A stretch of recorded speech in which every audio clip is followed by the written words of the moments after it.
we're talking about this is like you said, 10 years. It's going to blow up, right? What are we talking about in terms of merchandising? Like these HBCUs,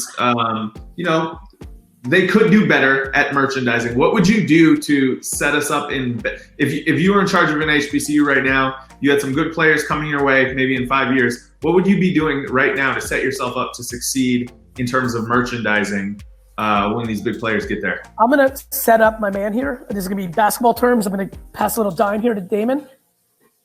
There's nothing more important in American culture than black culture. It's just the truth. It is the currency. Let there be no confusion.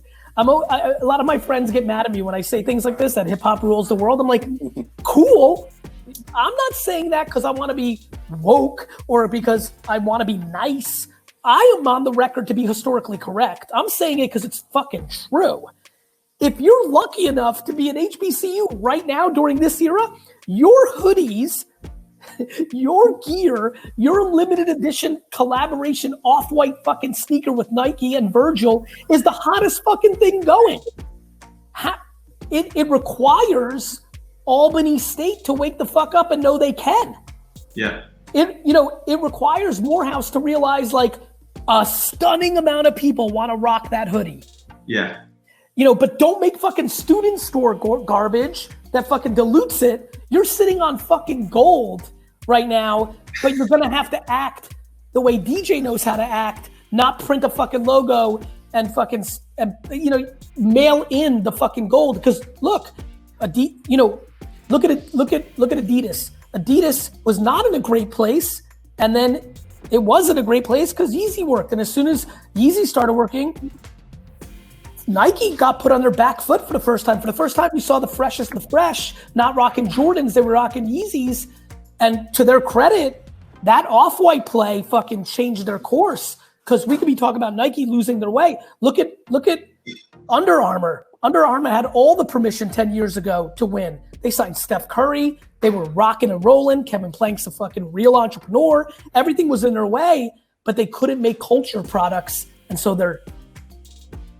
who have you seen rock Under Armour sneakers, right? So I think HBCUs are literally sitting on the hottest shit in the game, but they have to output hot shit. It goes back to the initial conversation of understanding how to take in the assets you're being offered and how to distribute those.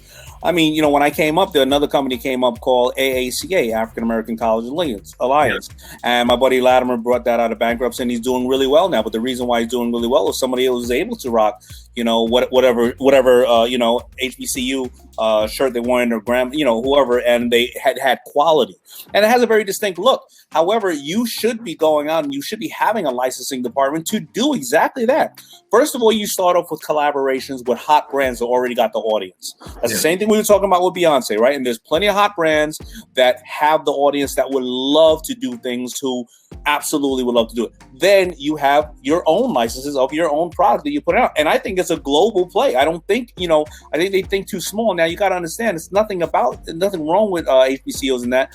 Many of them are educators. And that's the hardest thing to do. Making a t-shirt is really easy, but being an educator is extremely hard. And you got to make sure that you get the best of the best, the talent, the education out there. We know the education system is being destroyed right now and being overturned. So they got a lot of things on their plate, but they have to have that division that's going to be able to take these IPs, create great collaborations, and then also be able to create good product out there, because you have millions of people who have either been in an HBCU, who's in one now, and or wants to aspire to be in one, and others who just want to respect it because the shit is cool. Well, listen, if you're in an HBCU, I'm going to pick 4 girls, 4 guys, 10 girls, whatever the case is, and you can be our version of Avon, because I want more ambassadors in the street. Yeah.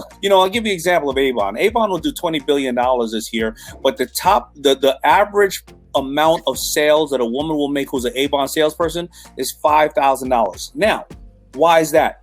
She's not selling to anybody. It's just worth $7,000 and she's buying $5,000 worth of stuff herself. But you still have these reps running around. I mean, so you have HBCUs, you have people who are passionate about it. You have the fact that maybe I can say, would you like to be one of our influencers because you happen to, whatever the case is, in HBCUs? Now you have a massive distribution of probably 5,000 people easily if you combine them all. And that has nothing to do with people who won't go to the store to get it. So you have various ways of putting these things together. Somebody buy a package for $500 and sell it for $1,000, right? Whatever the case is. So there's so many ways of distribution that you guys on HBCUs can execute.